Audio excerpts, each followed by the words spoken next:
Life is filled with interruptions. Devices buzz, apps ping, and scam likely keeps your phone ringing. And before you know it, you have 237 notifications waiting for you to tap and see what you've missed. Well, maybe you don't have that many, but your kid might. On a typical day, that's how many cries for attention preteens and teens are receiving on their smartphones. Not only that, they engage with about a quarter of them, or about 46 per day, according to research from Common Sense. The good news is that this is something young people can control with some support.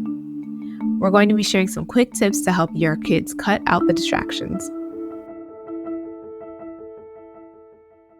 From connecting with family and friends to entertainment to white noise, young people rely on their phones a lot. Of course, some of these uses are healthy and age appropriate, like getting support or just relaxing.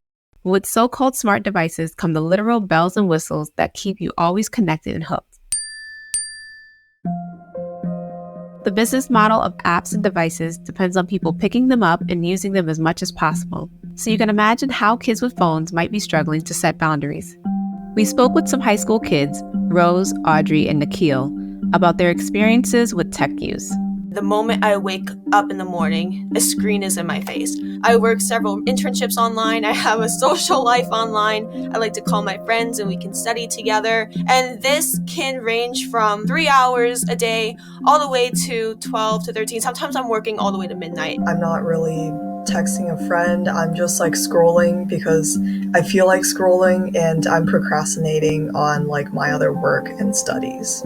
My inner voice ends up actually coming in later, after the fact, and I start to feel the repercussions of it. And I'm like, man, I spent way too much time when I should have been doing this. In our research, teens have told us that the draw of their phone is both complicated and powerful. They're getting a barrage of notifications from the apps on their phones, flashing and vibrating almost constantly. These alerts are sometimes fun, sometimes annoying, but they're definitely something that kids need help managing. So how can we as parents and caregivers help them silence the distractions? One of the main ways grown-ups can help is to encourage young people to reflect on how these notifications affect them.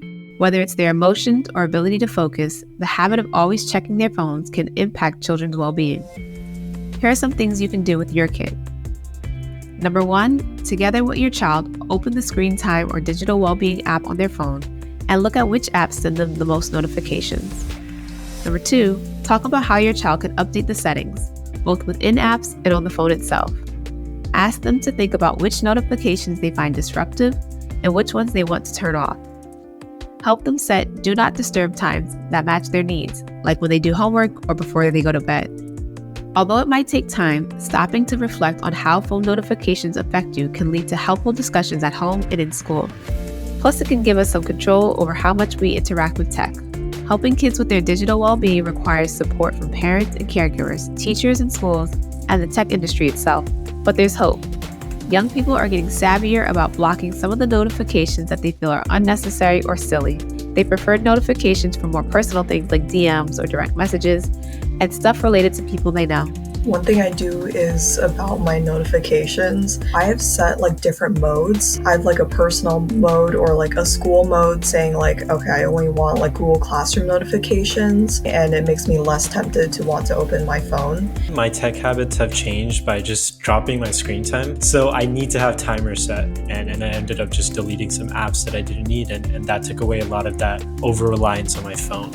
I think it's really cool to see how tech can be integrated into your day-to-day life, but I also don't think it should be the primary aspect of your life. And just having a good balance between tech and in-person interaction, it's really important, and I don't think people realize it unless you experience it.